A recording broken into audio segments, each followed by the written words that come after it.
I came to Nigeria to discover my roots. I never expected to fall in love with a gatekeeper's son. In a country where love like ours is forbidden, one kiss changed everything, and one night, we risked it all. I had never been to Nigeria before. America was all I had known my entire life. Its cold winters, fast food, skyscrapers, and freedom. My mom, though Nigerian by birth, had settled permanently in the U.S. after marrying my dad, a native of Chicago.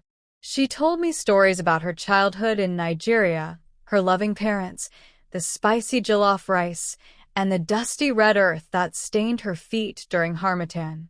So when she suggested I visit her parents alone that summer, I was both nervous and curious. My plane landed in Abuja just after noon. The air smelled different, earthy and hot, filled with spice, fuel, and something old, something real. My grandparents' compound was located in a quiet village just outside the city. I expected a simple place, but what I got was a grand old house nestled behind a tall black gate, surrounded by mango trees and hibiscus flowers. As soon as I stepped out of the car, the warmth wasn't just from the sun. My grandparents, Mama Nkechi and Papa Neo, welcomed me with the kind of love I'd only seen in movies. Hugs, kisses, music, and an endless feast. Fried plantains, spicy pepper soup, egusi, and steaming mounds of pounded yam. Everyone danced, laughed, ate, and drank. I was full of food and joy. Later that evening, we gathered in the garden. Fireflies danced in the air like tiny stars, and the scent of Grandma's zobo, a chilled hibiscus drink, perfumed the night. My cousin Ada passed me a glass and whispered, "Welcome to Niger, cousin." I grinned, feeling at home for the first time in my life. That was when I saw him. He stood near the mango tree, laughing with someone. Tall, caramel-skinned, with eyes that sparkled under the moonlight and muscles that flexed beneath his worn-out shirt. Something about the way he stood, confident yet calm, made my heartbeat change tempo. I leaned toward Ada. "Who is that?" She followed my gaze, then rolled her eyes. "Oh, that's Udoka, the gate man's son." I nodded, already intrigued. She added, almost like a warning, "Hey, you can't have him. Besides, you don't even know if he's like you." Only Ada knew I was gay. I came out to her during one of our FaceTime calls months ago. She had taken it well, even joked about it. But now her tone was different, concerned, serious. I smiled anyway, sipping the zobo. Doesn't hurt to dream. But I wasn't just dreaming.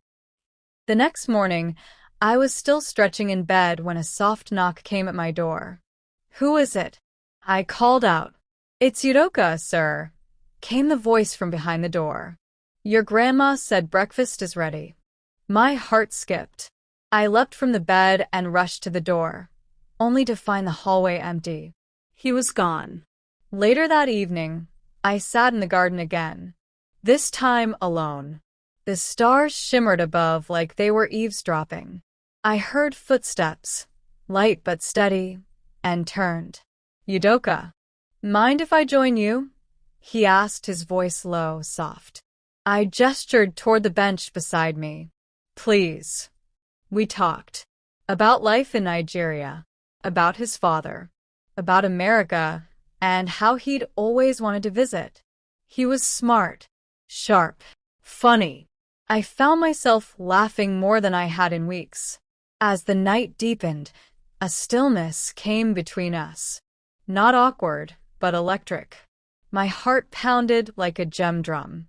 Then I leaned close and whispered, "Udoka, I like you."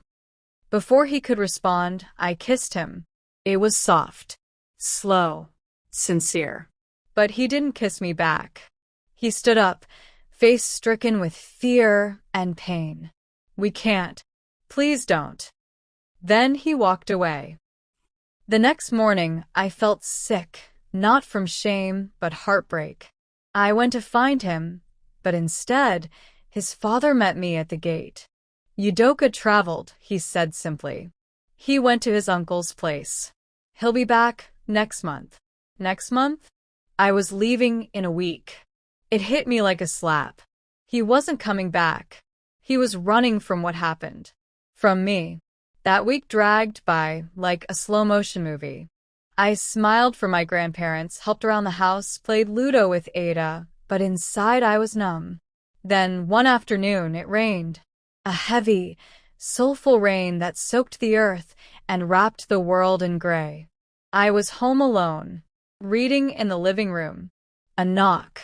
I opened the door. There he was. Udoka. Soaked. Silent. Breathing hard like he had run from the clouds themselves. Udoka, you're back. I started. He didn't answer. He stepped inside, closed the door, and kissed me. Deeply. Urgently. His hands in my hair, mine around his back. Every part of me burned. I'm sorry, he whispered against my lips. I was scared. I've never felt anything like that. But you need to understand. Being gay here, it's dangerous. It's an abomination to them. But that kiss, I haven't stopped thinking about it. I touched his face. Me too.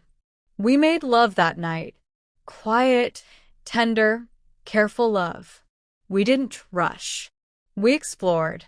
Under the mosquito net, with the rain tapping the windows, we created a world that was just ours, if only for the night. He held me close after, breathing in sync with me. I don't know what happens next, he said, but I don't want to forget this. Ever. When Ada came home later, she looked at me once and just smiled. She knew. Your secret's safe with me, she whispered. But please be careful. The next few days blurred. We didn't talk much about what happened. But when our eyes met, we said everything. Then it was time for me to leave. He stood at the gate, the same place I first saw him. Will I ever see you again? He asked. I don't know, I admitted. But I'll never forget you. He pressed a small paper into my hand. On it, a name I had never heard, and a number. Use it if you ever want to talk. It's safer. I held it like it was gold. Then I turned and left. Back in America, life resumed. But my heart stayed behind, in a garden under Nigerian stars, sipping zobo, whispering secrets. Love, I learned, doesn't always come when or where we expect. Sometimes, it finds us at the edge of the world, in the heart of danger, and reminds us that even in silence, even in fear, we are still human, still capable of love. And that night, for once, love was louder than fear.